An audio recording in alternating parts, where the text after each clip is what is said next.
Hello, this is Brian Resney, president of Resney Wealth Management, bringing you an important update about the economy and the investment markets. One of the things I want to talk about is how well the economy is actually doing. Now, I know we've talked before about inflation. Kevin Walsh has recently just had a meeting last week, didn't change interest rates. Again, I don't anticipate anything with interest rates really probably until we get into the fourth quarter of this year. The big outlier with inflation is going to be oil prices. The Iran conflict has oil slightly elevated, although this morning it's shown it's going to be down another 7%, back in the mid 80s. But oil prices are controlling the short-term inflation push-up. If the Iran conflict does get resolved, whether it's this month or 5 years from now, I see inflation coming down because oil prices ultimately will be coming down. The economy of the U.S. is doing exceptionally well and extremely resilient.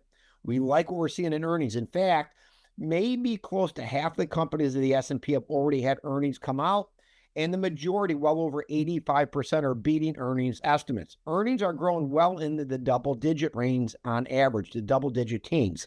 This is hugely positive. So while earnings go up, actually the valuations of these companies or the price point is actually coming down. So valuations are getting less expensive because earnings are coming in so exceptionally well.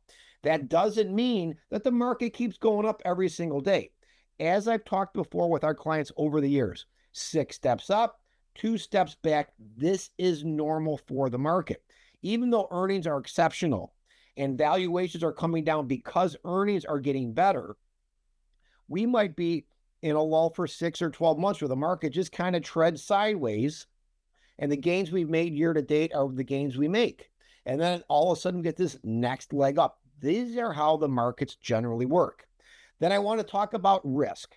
I had often I'll have a client ask, Brian, I'm going to retire, next year, next month, whatever. Should I reduce the risk of my portfolio? Let me explain, and I've talked about this repeatedly in my TV radio show, and I try to educate our clients. Just because you're retired does not mean you have to reduce your risk profile. Your risk profile when you were 40, 50, 70, or 80 can consistently be the same.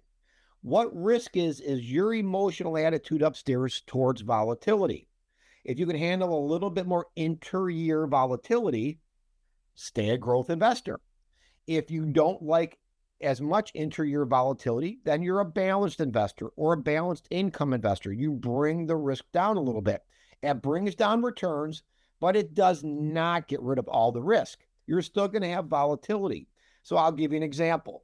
If you're a growth investor with the firm, and let's say the long-term goal is to shoot for 10% returns, inter-year volatility might be a drawdown of 12% each and every year.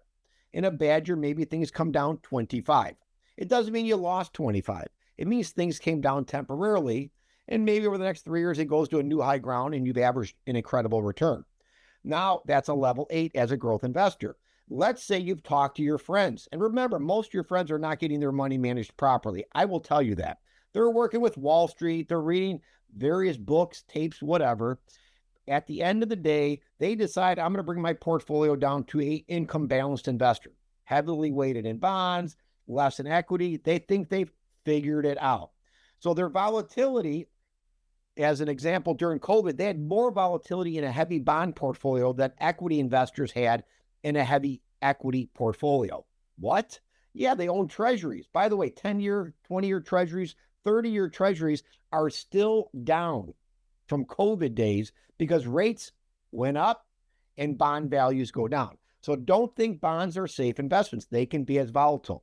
So at 8 investors growth, inter-year volatility, let's say we expect 12% drawdowns till we reach that new high ground. An income balanced investor, maybe your return objective is 6% instead of 10, and inter-year drawdowns might be 8%. Right. You're not going to get rid of volatility, but your returns are going to be exceptionally less, which is fine because we have people that we talk to. They don't mind giving up return in order to have slightly less volatility. But as I've tried to educate our clients, managing your money correctly means managing the risk. Emotions run rampant with investors. If you're an emotional investor, you bring the risk down, You'll bring the returns down, but you'll never get rid of volatility. But you do give up a lot of return. So there's not a right or wrong investment objective for the individual client. It's what you emotionally can handle on the volatility measure. Let us do the heavy decision making and lifting. And at the end of the day, every investment has risk, whether you do bonds, government treasuries, stocks, bonds, real estate, it doesn't matter. They're all going to do this. The key is not substantially losing your money by doing pure speculation. We don't speculate ever. We're never buying a Bitcoin or cryptocurrency. We're not chasing the next fad that is a get-rich-quick scheme. That's how people lose money. Invest wisely, which is what we do. Diversify properly. Have the risk profile to the client's objective emotionally, and that is going to keep you on the right path, in our opinion, to financial prosperity, financial security, and a happy retirement. As always, we expect new high ground in the market by year end. It may happen, may not happen, but we're optimistic. We like what's going on in the U.S. economy. But as always, 6 steps up, 2 steps back. If you're concerned or have any questions, please call the office. We'd love to talk to you. And as always, our business grows from great clients like you. Refer your friends and family. I can pretty much guarantee they're probably not being treated the way you're being treated. If they're working with a fee-based firm or a commission-based firm, which is 95% of these people, they're getting the same spoon-fed asset allocation. Always set it and forget it, which is not the right way to have money managed, in our opinion.